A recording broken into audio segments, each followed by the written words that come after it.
Le buzz. Bourgogne-Franche-Comté. Fréquence Plus. Fréquence Plus met la lumière sur vous, qui faites vibrer la région. Lumière sur Margot Meyer, une autrice qui a résidé quelques années en Bourgogne-Franche-Comté. Sa plume aime explorer la langue française et les styles. Acrostiche, nouvelles, romans. Elle a d'ailleurs signé son tout premier roman en 2020, baptisé La Zone Rouge. Une histoire haletante qui nous fait réfléchir sur notre société moderne au travers des aventures du lieutenant Aurore Louve, chargé d'une étrange affaire de meurtre. Margot Meyer est notre invitée. Bonjour Margot. Bonjour. Faisons les présentations. Depuis quand écrivez-vous et qu'est-ce qui vous a motivé à vous lancer dans l'écriture ? Alors, l'écriture et moi, on peut dire que c'est une très longue histoire d'amour parce que j'écris des histoires depuis que je suis toute petite. Je pourrais même dire que j'écris depuis que je sais tenir un stylo. J'ai toujours écrit des petites histoires, des petites nouvelles, des petits romans, des petits poèmes et c'est une passion qui m'a suivie au cours du temps tout au long de ma vie. Le problème, c'est que quand on aime écrire, trouver le temps d'être assidu, c'est pas toujours évident. L'écriture, ça demande pas mal de temps, pas mal d'espace mental. La Zone Rouge a commencé à être écrite longtemps avant 2020. J'ai mis au moins 3 ou 4 ans à l'écrire et elle a dormi dans mon ordinateur pendant un long moment.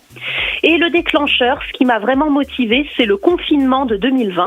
À cette époque, j'étais saisonnière et comme je pense beaucoup de Français, j'ai perdu mon travail à cause de la fermeture du lockdown sur toute la France. Et du coup, ce confinement a été l'occasion de terminer enfin ce roman que j'avais déjà commencé depuis quelques années. Et ce roman, vous l'avez notamment présenté sur le salon Textébule dans Paris au printemps dernier. C'est donc un roman de science-fiction. Est-ce que vous pouvez nous résumer l'histoire de La Zone Rouge ? Eh bien sûr, donc La Zone Rouge, déjà, c'est un roman policier qui se passe dans un univers futuriste. Donc on est sur de la science-fiction en plus du policier. Donc l'histoire commence à une époque indéterminée dans un monde futuriste tel qu'on se l'imagine aujourd'hui, une grande mégalopole ultra moderne, des grands immeubles, des écrans partout, etc. Cette ville, elle est enclavée au milieu d'un territoire qu'on appelle la Zone Rouge. Donc c'est un territoire inaccessible. Cette ville est gardée par des miradors, par des gardes. Et évidemment, comme tous les endroits où on ne peut pas aller, la Zone Rouge est le théâtre des légendes les plus folles. Un jour, il y a un meurtre. Une petite fille qui est retrouvée morte pile poil sur la zone frontalière côté mégalopole. Et c'est la toute jeune lieutenant Aurore Louve qui doit résoudre l'enquête, qui est chargée du dossier. Et c'est elle qui va découvrir ce qu'il s'est réellement passé et peut-être potentiellement ce qu'il se passe réellement dans cette zone rouge, qui n'est peut-être pas du tout ce qu'on en dit finalement. Et qu'est-ce qui vous a inspiré cette histoire ? Alors, je vais pas trop en dire pour pas trop révéler la suite de l'intrigue à de potentiels auditeurs qui souhaiteraient lire La Zone Rouge. Ce que je peux vous dire, par contre, c'est que j'ai commencé à écrire La Zone Rouge au moment des événements liés à la ZAD de Notre-Dame-des-Landes. J'avais suivi un peu les actualités et c'est vrai que ça m'avait inspiré. Alors vous avez aussi publié un recueil de nouvelles, Voyage au pays de l'Avent. Est-ce que vous pouvez nous le présenter ? Alors bien sûr, je suis assez active sur les réseaux sociaux, Facebook et Instagram.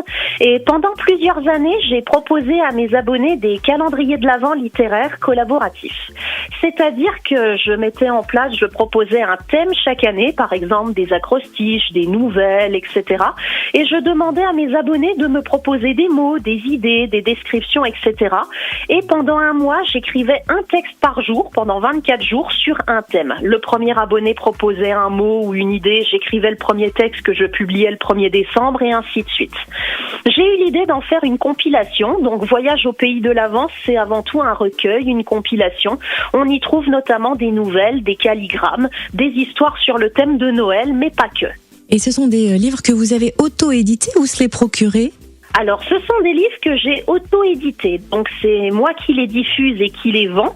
Et sinon, je suis en partenariat avec l'imprimerie, la plateforme Coolibri. Donc, c'est un service qu'on trouve sur Internet d'imprimeurs à la demande. Il est possible de me retrouver sur cette bibliothèque. Mes 2 ouvrages y sont référencés ou sinon me contacter via mes réseaux sociaux. Et je crois que vous avez un nouveau projet d'écriture sur le feu ? Alors effectivement, là en ce moment, je travaille sur un nouveau projet de roman, plus axé sur la fantaisie, sur un univers un petit peu plus qui quitterait complètement le cadre de la science-fiction. Mais pour rien vous cacher, là c'est vraiment la genèse, j'en suis tout au début, donc la sortie risque de pas être pour tout de suite. Et en attendant, où peut-on suivre votre actualité littéraire ? En attendant, vous pouvez me retrouver sur essentiellement Facebook et pas mal Instagram. J'ai pas mal développé mon Instagram ces derniers mois. Et mes réseaux s'intitulent Le Jardin aux 1000 mots de Margot, avec Margot AUX. Merci infiniment d'avoir été notre invitée, Margot Meyer, autrice donc notamment de La Zone Rouge et de Voyage au pays de l'Avent. Eh ben, merci à vous, merci Cynthia. Fréquence Plus, replay. C'était le Buzz Bourgogne-Franche-Comté sur Fréquence Plus.